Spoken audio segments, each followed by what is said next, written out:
Iran's supreme leader optimistic though nuclear talks stalled. Iran's supreme leader is insisting negotiations over Tehran's tattered nuclear deal are going ahead properly.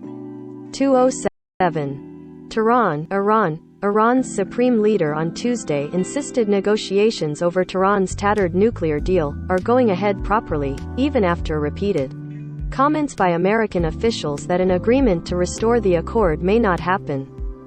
The comments by Ayatollah Ali Khamenei, during a meeting with hardline President Ibrahim Raisi's administration marking the holy Muslim fasting month of Ramadan, offered his endorsement of their faithful and diligent efforts. But restoring the deal remains in question, apparently over Iran's demand that its paramilitary Revolutionary Guard be delisted by America as a terrorist.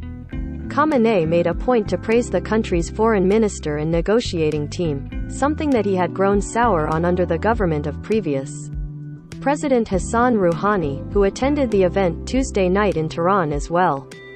There is nothing wrong with criticizing and commenting on their performance, as long as it is free from suspicion and pessimism and, as I have said many times, does not weaken the elements of the field and disappoint the people, Khamenei said, according to the state-run IRNA news agency.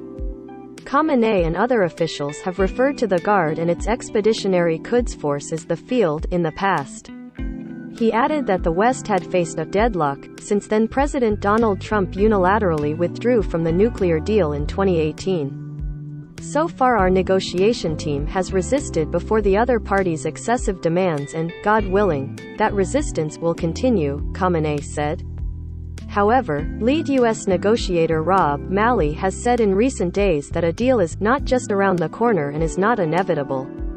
That's been repeated by other American officials since the talks in Vienna went on a pause a month ago. There's been no immediate sign of them resuming, despite Iranian media in recent days suggesting a prisoner swap could see billions of dollars in Iranian assets unfrozen in South Korea. The U.S. State Department on Tuesday said no deals had been reached on either a prisoner swap or on the nuclear accord.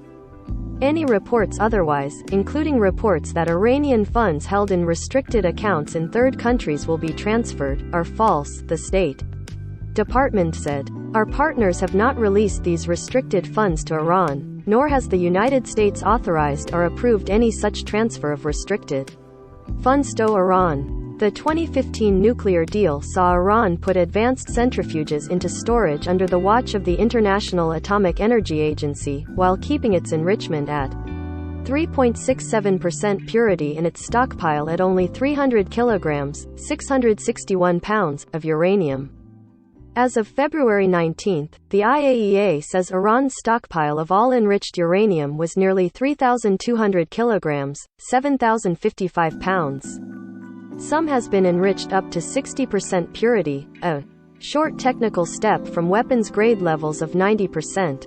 Meanwhile, Iran has stopped the IAEA from accessing its surveillance camera footage. That has worried nuclear nonproliferation experts. While Iran insists its program is peaceful, the IAEA and Western governments say Iran had an organized military nuclear program up until the end of 2003.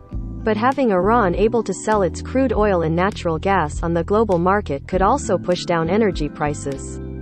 Americans have been paying some of the highest ever prices at the pump for gasoline, fueled by Russia's war on Ukraine. Meanwhile, Khamenei also praised Palestinians for attacks against Israelis that killed and wounded several people in recent days. These moves showed that Palestine is alive despite efforts by the U.S. and its followers, and through the current moves the final victory will be with the Palestinian people, he said. Iran does not recognize Israel and supports anti-Israeli militant groups like the Palestinian group Hamas and Lebanon's Shiite militia group Hezbollah. In Yemen, where Iran supports the Houthi rebels against Iran's regional rival Saudi Arabia, Khamenei urged the kingdom to bring an end to the war.